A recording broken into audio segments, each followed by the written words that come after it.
কারণ নবীদের দাওয়াত সবার আগে শিরককে চ্যালেঞ্জ করেছে। আল্লাহ রাসূল নামাজের দাওয়াত কবে দিয়েছেন? রোজার দাওয়াত কবে দিয়েছেন? হজ যাকাতের দাওয়াত কবে দিয়েছেন? আপনি পড়াশোনা করেন, দেখবেন নামাজের 5 ওয়াক্ত নামাজের দাওয়াত শুরু হয়েছে মেরাজের পরে। মেরাজ হয়েছে মক্কার শেষের দিকে। তার মানে মক্কায় যে 13 বছর দাওয়াত দিলেন তিনি, মোটামুটি শেষের দিকে নামাজের দাওয়াত শুরু হয়েছে। আর বাকি রোজা বলেন, হজ বলেন, যাকাত বলেন, পর্দা বলেন, মদ নিষিদ্ধ হওয়া বলেন, জিহাদ বলেন, খেলাফত বলেন, ইসলামী বিচারাচার বলেন, যা বলবেন এই সবগুলা অধিকাংশই এসেছে মদিনা শরীফে যাওয়ার পরে। তাহলে এই যে মক্কায় শুরুতে দাওয়াত দিলেন, কিসের দাওয়াত দিলেন? কি নিয়ে তার সময় গেল? দাওয়াতই তো ছিল একটা, উম্মত শিরিক ছাড়ো, তাওহীদ ধরো। শিরিক ছাড়ো, তাওহীদ ধরো। লা ইলাহা ইল্লাল্লাহ, লা ইলাহা বলে বান্দা শিরিক ত্যাগ করবে, ইল্লাল্লাহ বলে তাওহীদকে এককভাবে আঁকড়ে ধরার চেষ্টা করবে। আল্লাহ রসুল বলে দিলেন যে আমি দুনিয়াতে এসেছি, এটা শোনার পরেও জানার পরেও অন্য কোন নবীর উপর ঈমান আনা অবস্থায়ও যদি তুমি মরো, জাহান্নামী হবেই হবে। অপরদিকে এটাও বলে দিয়েছেন অন্য কোন নবীর উম্মত আমার নবীকে পাওয়ার পরে যদি তার উপর ঈমান আনে, দ্বিগুণ সওয়াব পাবে। কয়গুণ সওয়াব? দ্বিগুণ। কেন? 1 গুণ সওয়াব হলো এ কারণে অতীতেও সে শিরিকে ছিল না, মূর্তি পূজায় ছিল না, বরং কোনো না কোনো নবীকে সে অনুসরণ করেছে। আর আরেক গুণ হলো সে আল্লাহর রসুলকে পাওয়ার পরেও তার বিরুদ্ধে অবস্থান নেয় নাই, বরঞ্চ সে নবীকেও মেনে নিয়েছে। যেমন সালমান ফারিসি রাদিয়াল্লাহু আনহু, ইতিহাস ঘাটলে দেখবেন জীবনের বড় একটা অংশ তিনি খ্রিস্টান ছিলেন। খ্রিস্টানদের বড় বড় পাদ্রীদের কাছে নিজের জীবন যৌবন সব তিনি অতিবাহিত করেছেন। অবশেষে জীবনের শেষ প্রান্তে বুড়া বয়সে গিয়ে মুহাম্মদুর রাসূলুল্লাহ সাল্লাল্লাহু আলাইহি সাল্লামকে পেয়ে তার উপর ঈমান এনেছেন, জিহাদের ময়দানেও খেদমত আঞ্জাম দিয়েছেন। তো আল্লাহ রাব্বুল আলামিন তাদেরকে দ্বিগুণ সওয়াবের অধিকারী বানিয়ে দিয়েছেন। এখন চিন্তার বিষয় হলো, আল্লাহর রাসূলকে আল্লাহ যদি আগে পাঠিয়ে দিতেন, একেবারে সবার আগে হোক, মাঝখানে হোক, অথবা লাস্টে না পাঠিয়ে লাস্টের আগের বা তার আগের হোক, সব সময় এই ঝামেলাটা কিন্তু হতো। সেটা হলো আল্লাহর রাসূলকে মানার পরেও অন্য নবী যখন চলে আসতো, তখন কিন্তু ওই নবীর উপর ঈমানটা অকার্যকর হয়ে যেত। ওই ঈমান আর মুক্তির জন্য যথেষ্ট হতো না, বরঞ্চ ওই নবীর উপর ঈমানের পাশাপাশি নতুন নবীর উপরও ঈমান আনা লাগতো। লাগতো নাকি লাগতো না?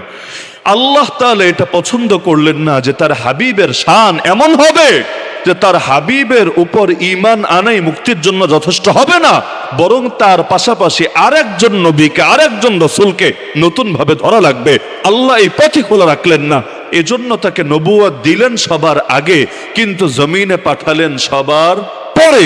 কেউ বলতে পারেন কেন ঈসা আলাইহিস সালাম তো আসবেন তারপরে? না, ঈসা আলাইহিস সালাম যখন কিতাব নিয়ে এসেছেন, যখন শরীয়ত নিয়ে এসেছেন, সেটা আগেই অতিবাহিত হয়ে গিয়েছে।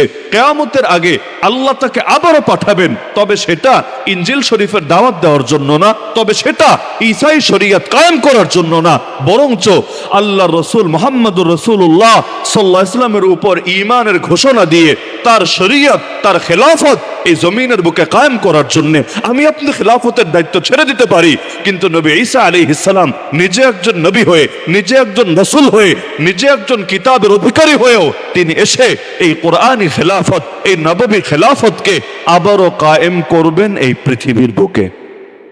তাহলে আল্লাহ তাআলা তাকে নবুয়ত দিলেন কখন? সবার আগে। কিন্তু দুনিয়াতে নবী হিসেবে পাঠালেন কখন? সবার পরে। এবং তার শরীয়তকে আল্লাহ তাআলা কিয়ামত পর্যন্ত সময়ের জন্য, কিয়ামত পর্যন্ত সময়ের জন্য, এত লম্বা টাইমের জন্য আল্লাহ তাআলা শুধু উম্মতকে দিয়েছেন পালন করতে, শুধু তা না, বরং এটাকে প্রচার করার, এটাকে প্রতিষ্ঠা করার, এটাকে হেফাজত করার দায়িত্ব নিয়ে নিয়েছেন নিজের উপরে। ইন্না নাহনু নাযালনা যিকরা ওয়া ইন্না লাহু লাহাফিজুন, নিশ্চয় আমি নাজিল করেছি। জীবনাদর্শ নিয়ে তার জীবনের বিভিন্ন গুরুত্বপূর্ণ দিক সম্পর্কে এখানে আলোচনা হবে। এটাই হলো মাহফিলের মূল প্রতিপাদ্য। তো মহান রাসূল সাল্লাল্লাহু আলাইহি ওয়াসাল্লামের সিরাত হলো পূর্ণাঙ্গ কোরআন। এক তাবেঈ গিয়ে আম্মা জান আয়েশা রাদিয়াল্লাহু আনহাকে জিজ্ঞাসা করেছিল, আল্লাহ রাসূলের জীবনাদর্শ কেমন ছিল, আপনি আমাকে বলেন। আম্মাজান তাকে উল্টো প্রশ্ন করলেন, তুমি কি কোরআন পড়ো না? সে বলল, কোরআন তো আমি পড়ি, কিন্তু আমি তো কোরআন সম্পর্কে প্রশ্ন করি নাই, আমি তো প্রশ্ন করেছি মুহাম্মদুর রাসূলুল্লাহ সাল্লাল্লাহু আলাইহি ওয়াসাল্লামের জীবন চরিত্র, জীবনাদর্শ কেমন ছিল। আম্মাজান এক বাক্যে বলে দিলেন, কানা খুলুকুহু আল কোরআন, আমার নবীর জীবনাদর্শ ছিল হুবহু কোরআন। তার মানে কোরআনের মধ্যে যেটাকে আমরা লিখিত ভাবে পাই, তাত্ত্বিক ভাবে পাই, জ্ঞানগত ভাবে পাই, সেটাকেই বাস্তবিক ভাবে প্র্যাকটিক্যাল ভাবে যার জিন্দেগির মধ্যে পাই, তার নামই হলো মুহাম্মদুর রাসূলুল্লাহ সাল্লাল্লাহু আলাইহি ওয়াসাল্লাম। এমনকি আল্লাহ নিজে কোরআনের মধ্যে বলে দিয়েছেন, ওয়া আনজালনা ইলাইকা যিকরা লিতুবাইয়িনা লিন-নাসি মা নুজিলা ইলাইহিম। আমি কোরআন আপনার উপর নাজিল করেছি এ কারণে আপনি মানুষের সামনে খুলে খুলে ব্যাখ্যা করে দিবেন এই কিতাবকে। তার মানে আল্লাহর নবীর যত কথা, আল্লাহর নবীর যত কাজ, আল্লাহর নবীর যত আচরণ উচ্চারণ, আল্লাহর নবীর যত গুণাবলী, আল্লাহর নবীর যত শান এবং মান, এই সবগুলোর ভেতর দিয়েই এই 30 পারা কোরআন ব্যাখ্যা হয়েছে জাতির সামনে। তাই মাইকে শাস্ত্র নেই কেন? প্রচুর শাস্ত্র, বেশিক্ষণ কথা বলা যাবে না।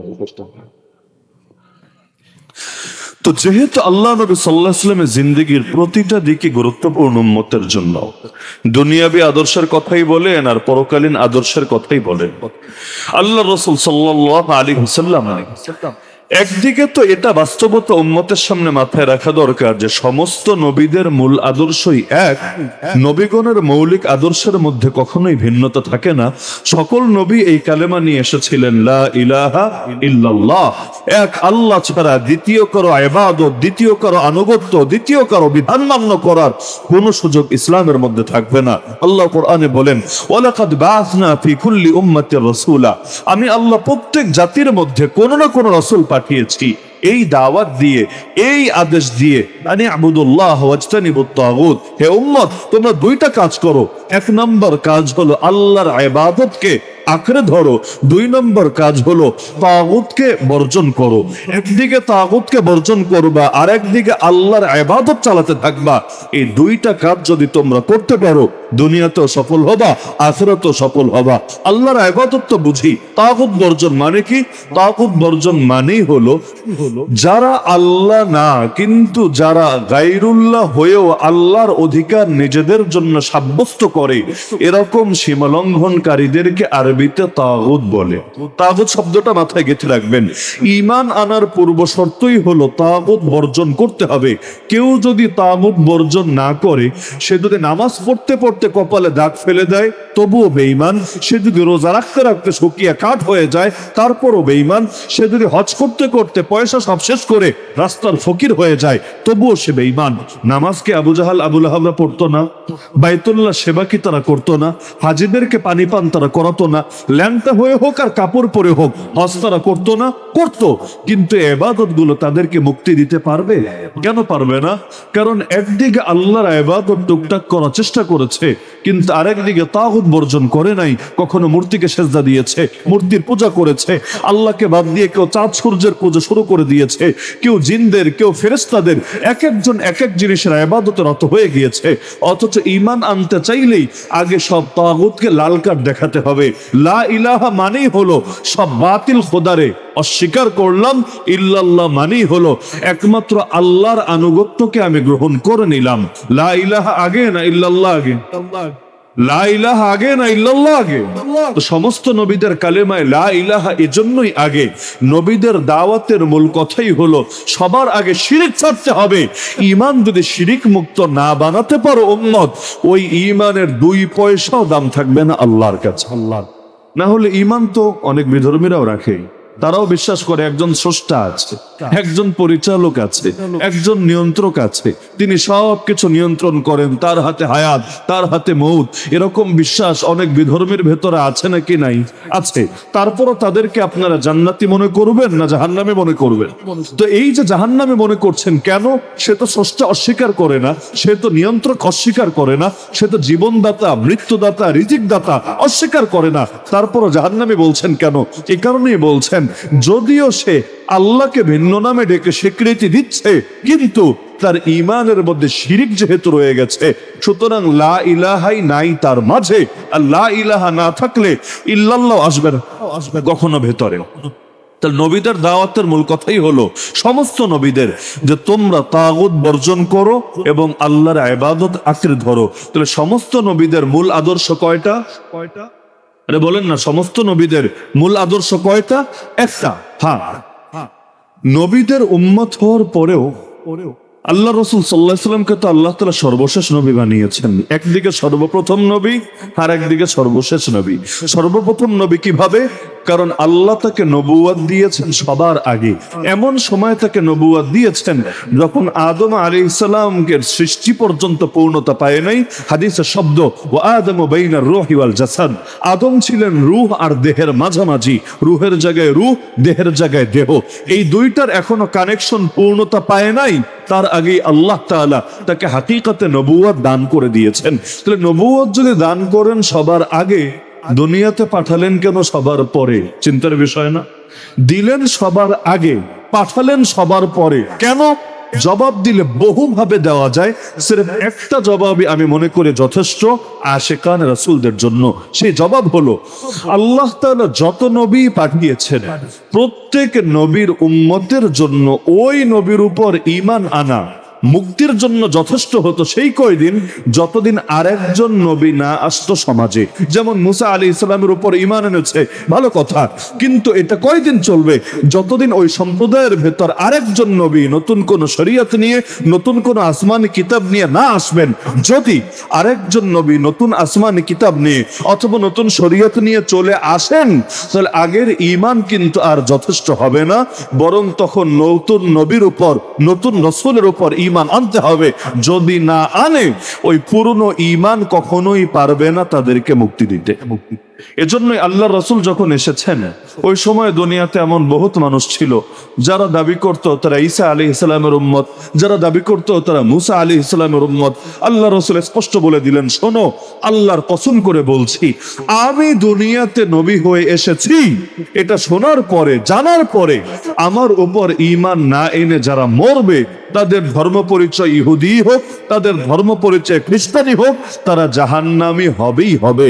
লা ইয়াসমাউ বি আহাদুন মিন হাযিহিল উম্মাহ ইয়াহুদিয়ান কানা আও নাসরানিয়া থুম্মা ইয়ামুতু ওয়া লাম ইউমিন বিল্লাযী উরসিলতু বিহি ইল্লা কানা মিন আসহাবিন নার। তাহলে আমার নবীকে পাওয়ার পরে অন্য কোন নবীর উপর ঈমান রাখা যথেষ্ট হবে? হ্যাঁ, আজকালের ফতোয়া আলাদা। আজকাল তো এমন নিত্য নতুন ফতোয়া আবিষ্কার হয়েছে, অন্য ধর্মের মানুষদের ভোট আদায়ের জন্য তাদের শিরককে পর্যন্ত স্বীকৃতি দেওয়া হচ্ছে প্রকাশ্যে। বুক পর্যন্ত কাঁপছে না, একটাবার চিন্তা হচ্ছে না যে আমি আরেক ধর্মকে স্বীকৃতি যদি দিয়েই ফেলি, অথচ আল্লাহ কোরআন স্পষ্ট বলে দিয়েছেন আল্লাহর নিকট গ্রহণযোগ্য ধর্ম একটাই, সেই ধর্মের নাম। কারণ এটা কখনোই কখনোই যুক্তির দাবিতেও সম্ভব না যে আল্লাহকে যারা এক বলে মানে আর যারা আল্লাহর সঙ্গে শিরিক করে, উভয় দলই মুক্তি পাবে, উভয় দলই জান্নাত পাবে, উভয় দলই স্বর্গে যাবে। কিভাবে সম্ভব রে ভাই? দুই বিপরীত জিনিস কখনো একসঙ্গে সত্য হতে পারে না, অসম্ভবই না। আমি জিজ্ঞেস করলাম এখন দিন না রাত, একজন দাঁড়িয়ে বলল দিন, আর একজন দাঁড়িয়ে বলল রাত। এই দুটো কথা একসঙ্গে মানা সম্ভব? যদি দিন মানি তাহলে যে রাত বলেছে সেটা অটোবাদ হয়ে যাবে, যদি রাত মানি তাহলে যে দিন বলেছে অটোবাদ হয়ে যাবে। তা আপনি যদি ইসলাম মানেন, তাওহীদ মানেন, রিসালাত মানেন, তাহলে অটোমেটিক বাকি শিরকি যত আদর্শ আছে সব নাকচ হয়ে যাবে। এখন আপনি যদি বলেন শিরকি আদর্শ সত্য, তাওহীদি আদর্শ সত্য, এইটারই খাঁটি মুনাফিকি বলে। সমস্ত নবীদের দাওয়াত শুরুই হয় শিরিককে চ্যালেঞ্জ করে, এবং নবীদের বিরুদ্ধে হার জামানার মুশরিকরাই সবচাইতে করা অবস্থানে থাকে। আল্লাহ রাসূল থেকে শুরু করে অতীতে সমস্ত নবীর ইতিহাস দেখেন, নবীদের সবচাইতে বেশি শত্রুতা পোষণ করেছে কারা? এই শিরিকের ধ্বজাধারীরা। কারণ নবীদের দাওয়াত সবার আগে শিরিককে চ্যালেঞ্জ করেছে। আল্লাহ রাসূল নামাজের দাওয়াত কবে দিয়েছেন? রোজার দাওয়াত কবে দিয়েছেন? হজ যাকাতের দাওয়াত কবে দিয়েছেন? আপনি পড়াশোনা করেন, দেখবেন নামাজের 5 ওয়াক্ত নামাজের দাওয়াত শুরু হয়েছে মেরাজের পরে। মেরাজ হয়েছে মক্কার শেষের দিকে। তার মানে মক্কায় যে 13 বছর দাওয়াত দিলেন তিনি, মোটামুটি শেষের দিকে নামাজের দাওয়াত শুরু হয়েছে। আর বাকি রোজা বলেন, হজ বলেন, যাকাত বলেন, পর্দা বলেন, মদ নিষিদ্ধ হওয়া বলেন, জিহাদ বলেন, খেলাফত বলেন, ইসলামী বিচারাচার বলেন, যা বলবেন, এই সবগুলা অধিকাংশই এসেছে মদিনা শরীফে যাওয়ার পরে। তাহলে এই যে মক্কায় শুরুতে দাওয়াত দিলেন, কিসের দাওয়াত দিলেন? কি নিয়ে তার সময় গেল? দাওয়াতই তো ছিল একটা, উম্মত শিরিক ছাড়ো, তাওহীদ ধরো, শিরিক ছাড়ো, তাওহীদ ধরো। লা ইলাহা ইল্লাল্লাহ, লা ইলাহা বলে বান্দা শিরিক ত্যাগ করবে, ইল্লাল্লাহ বলে তাওহীদকে এককভাবে আঁকড়ে ধরার চেষ্টা করবে। তা আল্লাহ রসুল বলে দিলেন যে আমি দুনিয়াতে এসেছি এটা শোনার পরেও জানার পরেও অন্য কোনো নবীর উপর ঈমান আনা অবস্থায়ও যদি তুমি মরো জাহান্নামী হবেই হবে। অপরদিকে এটাও বলে দিয়েছেন অন্য কোনো নবীর উম্মত আমার নবীকে পাওয়ার পরে যদি তার উপর ঈমান আনে দ্বিগুণ সওয়াব পাবে। কয়গুণ সওয়াব? দ্বিগুণ। কেন? এক গুণ সওয়াব হলো এ কারণে অতীতেও সে শিরিকে ছিল না, মূর্তি পূজায় ছিল না, বরং কোনো না কোনো নবীকে সে অনুসরণ করেছে। আর আরেক গুণ হলো সে আল্লাহর রসুলকে পাওয়ার পরেও তার বিরুদ্ধে অবস্থান নেয় নাই, বরঞ্চ সে নবীকেও মেনে নিয়েছে। যেমন সালমান ফারিসি রাদিয়াল্লাহু আনহু, ইতিহাস ঘাটলে দেখবেন জীবনের বড় একটা অংশ তিনি খ্রিস্টান ছিলেন। খ্রিস্টানদের বড় বড় পাদ্রীদের কাছে নিজের জীবন যৌবন সব তিনি অতিবাহিত করেছেন। অবশেষে জীবনের শেষ প্রান্তে বুড়া বয়সে গিয়ে মুহাম্মদুর রাসূলুল্লাহ সাল্লাল্লাহু আলাইহি সাল্লামকে পেয়ে তার উপর ঈমান এনেছেন, জিহাদের ময়দানেও খেদমত আঞ্জাম দিয়েছেন। তো আল্লাহ রাব্বুল আলামিন তাদেরকে দ্বিগুণ সওয়াবের অধিকারী বানিয়ে দিয়েছে। এখন চিন্তার বিষয় হলো আল্লাহর রসুলকে আল্লাহ যদি আগে পাঠিয়ে দিতেন, একেবারে সবার আগে হোক, মাঝখানে হোক, অথবা লাস্টে না পাঠিয়ে লাস্টের আগের বা তার আগের হোক, সব সময় এই ঝামেলাটা কিন্তু হতো। সেটা হলো আল্লাহর রসুলকে মানার পরেও অন্য নবী যখন চলে আসতো তখন কিন্তু ওই নবীর উপর ঈমানটা অকার্যকর হয়ে যেত। ওই ঈমান আর মুক্তির জন্য যথেষ্ট হতো না, বরঞ্চ ওই নবীর উপর ঈমানের পাশাপাশি নতুন নবীর উপরও ঈমান আনা লাগতো। লাগতো নাকি লাগতো না? আল্লাহ তাআলা এটা পছন্দ করলেন না যে তার হাবিবের শান এমন হবে যে তার হাবিবের উপর ঈমান আনাই মুক্তির জন্য যথেষ্ট হবে না, বরং তার পাশাপাশি আরেকজন নবীকে, আরেকজন রাসূলকে নতুন ভাবে ধরা লাগবে। আল্লাহ এই পথই খোলা রাখলেন না, এজন্য তাকে নবুয়ত দিলেন সবার আগে, কিন্তু জমিনে পাঠালেন সবার পরে। কেউ বলতে পারেন কেন ঈসা আলাইহিস সালাম তো আসবেন তারপরে? না, ঈসা আলাইহিস সালাম যখন কিতাব নিয়ে এসেছেন, যখন শরীয়ত নিয়ে এসেছেন, সেটা আগেই অতিবাহিত হয়ে গিয়েছে। কিয়ামতের আগে আল্লাহ তাকে আবারও পাঠাবেন, তবে সেটা ইনজিল শরীফের দাওয়াত দেওয়ার জন্য না, তবে সেটা ঈসাই শরীয়ত কায়েম করার জন্য না, বরঞ্চ আল্লাহর রাসূল মুহাম্মদুর রাসূলুল্লাহ সাল্লাল্লাহু আলাইহি ওয়াসাল্লামের উপর ঈমানের ঘোষণা দিয়ে তার শরীয়ত, তার খেলাফত এই জমিনের বুকে কায়েম করার জন্য আমি আপনি খেলাফতের দায়িত্ব ছেড়ে দিতে পারি, কিন্তু নবী ঈসা আলাইহিস সালাম নিজে একজন নবী হয়ে, নিজে একজন রাসূল হয়ে, নিজে একজন কিতাবের অধিকারী হয়েও তিনি এসে এই কোরআনী খেলাফত, এই নববী খেলাফতকে আবারও কায়েম করবেন এই পৃথিবীর বুকে। তাহলে আল্লাহ তাআলা তাকে নবুয়ত দিলেন কখন? সবার আগে। কিন্তু দুনিয়াতে নবী হিসেবে পাঠালেন কখন? সবার পরে। এবং তার শরীয়তকে আল্লাহ তাআলা কিয়ামত পর্যন্ত সময়ের জন্য, কিয়ামত পর্যন্ত সময়ের জন্য, এত লম্বা টাইমের জন্য আল্লাহ তাআলা শুধু উম্মতকে দিয়েছেন পালন করতে, শুধু তা না, বরং এটাকে প্রচার করার, এটাকে প্রতিষ্ঠা করার, এটাকে হেফাজত করার দায়িত্ব নিয়ে নিয়েছেন নিজের উপরে। ইন্না নাহনু নাযালনা যিকরা ওয়া ইন্না লাহু লাহাফিজুন, নিশ্চয় আমি নাজিল করেছি জিকির এবং আমি তার হেফাজতকারী। এখানে জিকির মানে কোরআন, জিকির মানে দ্বীন, জিকির মানে শরীয়ত, জিকির মানে আল্লাহর রাসূলের আনিত আদর্শ। আল্লাহ বলেন এই আদর্শ দিয়েছিও আমি, এই আদর্শ হেফাজত করব আমি। আর নবী বলেন আমার আশা, আল্লাহ তাআলা এক এক নবীকে এক এক নবুয়ত দিয়েছেন। আমরা জানি এক এক নবীকে এক এক ধরনের মুজিজা, নবুয়তের দাবির পক্ষে আল্লাহ দিয়েছেন। মুজিজা মানে কি? মুজিজা মানে হলো এমন বিষয় যেটা অন্যদেরকে অক্ষম করে দেয়, এটা এর কাছাকাছি বা এইরকম কোনো কিছু হাজির করতে। মুজিজা মানে হলো এমন অলৌকিক বিষয় যেটা অন্য কেউ পারে না, নবী চ্যালেঞ্জ দিলেও অন্য কেউ পারে না, এইরকম কোনো কিছু করে দেখাতে। এরকম মুজিজা আল্লাহ এক এক নবীকে এক একটা দিয়েছেন কিনা? কোন নবীকে আল্লাহ লাঠি দিয়েছেন, যেমন মুসা আলাইহিস সালামকে লাঠি ফেলতে দেরি, সাপে পরিণত হতে দেরি না। আবার বগলের ভেতরে তিনি যদি হাত রাখেন, এরপর হাত বের করেন, দেখা যায় হাতের ভেতর থেকে আলো চমকাতে থাকে, কেমন শ্বেত শুভ্র নুরানি হয়ে যায় হাত। এরকম কত মুজিজা দিয়েছেন। ঈসা আলাইহিস সালামকে মুজিজা দিয়েছেন। যদি এমন হয় যে মাটির পাখি, কিন্তু তিনি সেটাকে ধরে বলেন ওরও আল্লাহর আদেশে সেটাও ডানা মেলে উঠতে থাকে। মরা মানুষ, সেখানে গিয়ে যদি বলেন কুম বিইযনিল্লাহ, উঠে পড়ো আল্লাহর আদেশে, মরা মানুষ পর্যন্ত জিন্দা হয়ে যায় দাঁড়িয়ে। এমনকি কুষ্ঠরোগী, জন্মান্ধ, তাদের জন্য দোয়া করলে তারা পর্যন্ত যায় সুস্থ হয়ে। এভাবে এক এক নবীকে আল্লাহ মুজিজা দিয়েছেন তার জামানায় যেটা কাজে লাগবে ওইটাকে সামনে রেখে। সব নবীর মুজিজা একরকম ছিল না, প্রত্যেক নবীর মুজিজা ছিল তার জামানার বাতিলকে চ্যালেঞ্জ করার জন্য। নবী মুসা আলাইহিস সালামের জামানায় বাতিলদের মূল শক্তি ছিল জাদুবিদ্যা। মূল শক্তি কি? এক এক জামানে এক একটা চর্চা থাকে। বর্তমানে যেমন বিজ্ঞানের চর্চা সবার উপরে, বিজ্ঞান দিয়ে কোরআনের ভুল ধরার চেষ্টা করে, বিজ্ঞান দিয়ে ইসলামকে ভুল প্রমাণের চেষ্টা করে।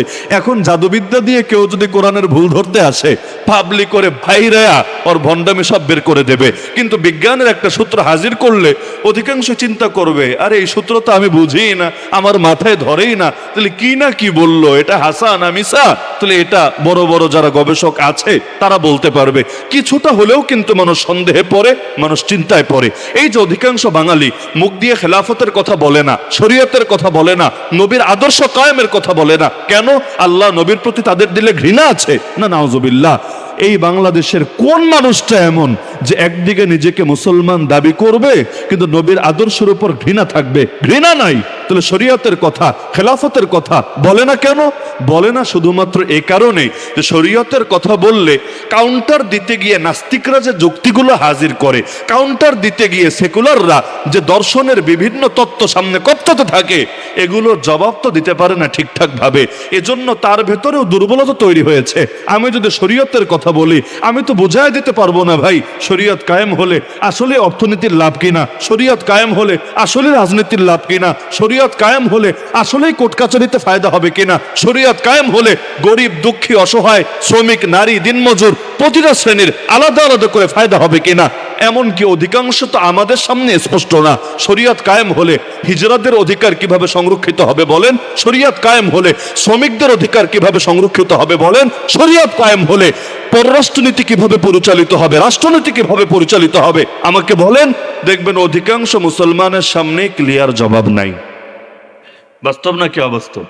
যেই কোরআনের প্রথম আয়াতে ছিল তুমি পড়ো তোমার রবের নামে যিনি সৃষ্টি করেছেন।